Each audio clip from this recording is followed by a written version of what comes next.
Olá e bem-vindos! Hoje vamos mergulhar numa visão do cosmos que é, bem, no mínimo, surpreendente. E se a vida inteligente no universo não for uma exceção, mas sim a regra fundamental? Preparem-se porque o que vamos explorar hoje pode mesmo mudar a forma como olhamos para o nosso lugar em tudo isto.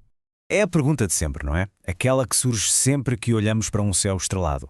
Em toda esta imensidão, será que somos os únicos? A fonte que vamos analisar hoje não só tem uma resposta, como a apresenta com uma certeza quase desconcertante. E a resposta é um não categórico. Este documento descreve um universo onde a vida inteligente é, na verdade, a norma. Não é um acaso cósmico, um acidente feliz. Pelo contrário, a vida é a própria arquitetura do universo, espalhada por um número quase infinito de mundos. E este número, 606, bem, digamos que é o nosso número da porta no cosmos. De acordo com esta fonte, o nosso planeta, a que chama Urantia, é apenas o mundo habitado número 606, num sistema local chamado Satânia. De repente, sentimos-nos um bocadinho mais pequenos, não é verdade? Ok, vamos lá ver o nosso percurso.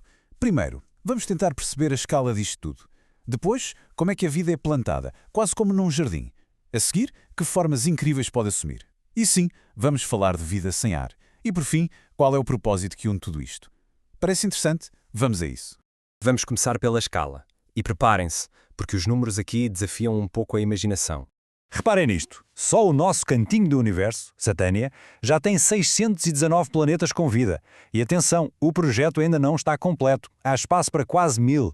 O universo que se descreve aqui não é algo estático, acabado. É uma obra em constante expansão e a vida é o seu principal material de construção. Mas como é que a vida começa nestes mundos? Aparentemente, não é por acaso. É um processo deliberado, quase um projeto de engenharia cósmica. E aqui estão os responsáveis, os chamados portadores da vida. Pense neles como os engenheiros biológicos do universo. A missão deles é encontrar planetas que tenham as condições certas e, literalmente, semear a vida, ajustando os padrões básicos a cada ambiente específico. E esta evolução tem regras muito claras, não é um processo cego. Começa sempre pelas plantas, que depois servem de base, de modelo para a vida animal. E aqui é um pormenor muito curioso. A velocidade da evolução não é o que se poderia esperar. O texto diz, por exemplo, que os elefantes evoluem mais depressa do que os ratos. É contraintuitivo, sem dúvida. Certo? Agora vamos à parte mais fascinante, a diversidade. Se cada planeta é um laboratório diferente, que tipos de vida é que podemos encontrar por aí? A grande diferença, ao que parece, é a atmosfera. Como se vê aqui, a esmagadora maioria dos seres, uns 91%, são como nós, respiradores intermediários. Mas depois existem os super-respiradores para atmosferas muito densas e os subrespiradores para mundos com ar mais rarefeito. E depois há aquela pequena fatia de 1,5% no fim do gráfico, os mais estranhos de todos. Este exemplo mostra na perfeição como a gravidade molda os corpos. Em planetas com gravidade muito alta, os seres são baixinhos, compactos, com cerca de 70 centímetros. Por outro lado, em mundos com pouca gravidade, podem chegar a uns impressionantes 3 metros de altura. A nossa estatura média, segundo a fonte, é considerada a norma universal. E esta tabela resume as grandes categorias. Além da atmosfera e da gravidade, a vida adapta-se bem a tudo. À temperatura, à eletricidade do planeta e até a diferentes formas de se alimentar, de absorver energia. E é isto que nos leva à forma de vida mais radical de todas. Chegamos então àquele grupo de 1,5%, os não respiradores. Seres que vivem sem qualquer tipo de ar. Segundo este documento, esta é a adaptação mais radical e complexa que a vida pode alcançar. A sua biologia é algo que desafia completamente a nossa compreensão. Eles não comem, não bebem, pelo menos não da forma como nós o fazemos. O texto dá a entender que se alimentam diretamente de energia, talvez da luz ou de outras formas de radiação cósmica. E as diferenças não param por aí. O sistema nervoso, o metabolismo, a forma como regulam a temperatura do corpo, tudo funciona segundo princípios biológicos que para nós seriam completamente alienígenas. É de facto uma forma de vida alternativa em todos os sentidos.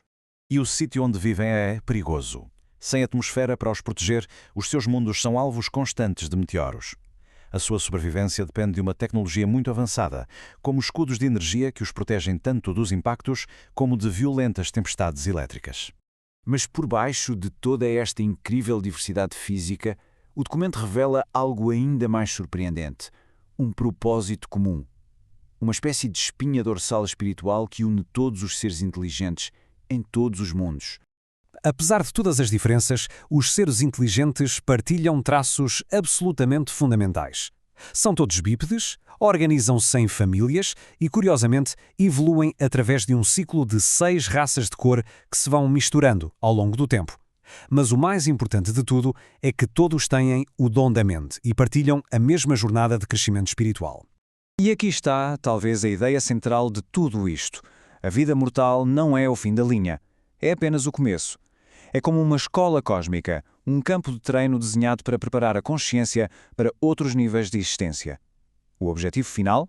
Uma longa jornada que, segundo a fonte, leva até ao paraíso. E esta jornada não é feita às cegas, é guiada. A fonte descreve várias fases, cada uma marcada pela chegada de seres superiores. Eles ajudam a fundar a civilização, depois a melhorar a biologia das raças e, por fim, a abrir um caminho espiritual claro. Tudo para guiar o planeta para uma eventualidade de ouro. Esta citação resume a essência da viagem. A nossa mente, por si só, é temporária.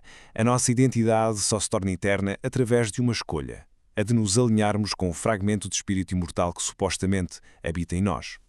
A vida é, no fundo, o processo de tomar essa decisão. E só para terminar, uma última curiosidade sobre o nosso lugar nisto tudo. Aparentemente, os seres também se classificam por tipos de cérebro. Nós, aqui na Terra, somos do tipo 2 cérebros. Somos criativos, filosóficos, mas parece que um pouco menos dados à espiritualidade do que os seres de 3 cérebros, que têm um órgão extra dedicado a essa conexão. O que nos deixa com esta pergunta final. Se, por um momento, aceitarmos esta visão de um universo com um plano, com um propósito, o que é que isso muda? Se esta vida for mesmo uma escola, a pergunta que fica no ar é: o que é que acontece depois da formatura? Fica a reflexão. Obrigado por terem explorado este cosmos connosco